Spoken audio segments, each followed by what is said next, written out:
in the rainy streets of Boston, I find myself somewhere in the North End. Not just any more North End. That's right. We're at the Old North Church, looking at the Paul Revere story right here in Boston.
It's safe to say that we all know the story about one if by land, two if by sea.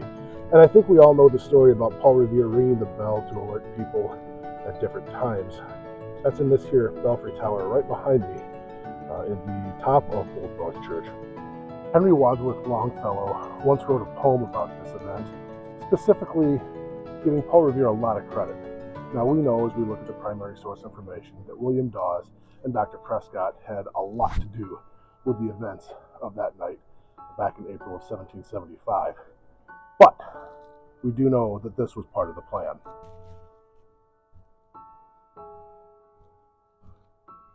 One area we didn't get to was the crypt, where they have upwards of 1,000 people buried.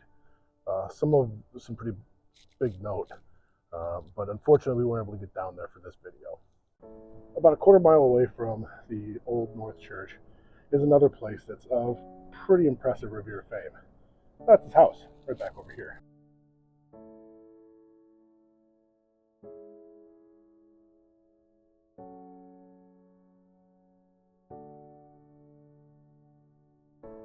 Paul Revere was primarily known as a silversmith and a bit of a rabble-rouser. He was part of the Sons of Liberty. He was certainly part of the cause, and he was certainly part of the events in 1775.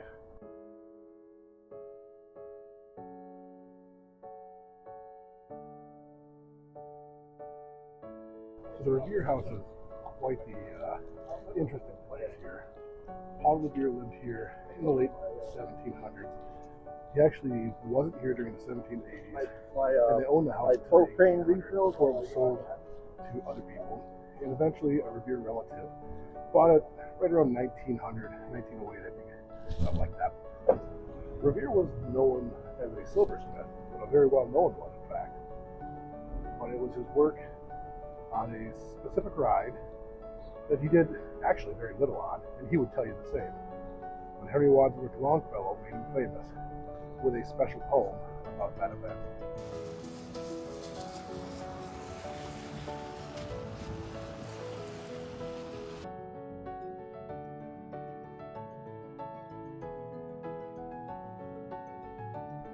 So, where does John Evans end up? Well, eventually, right here at the Granary Burying Grounds on Tremont Street.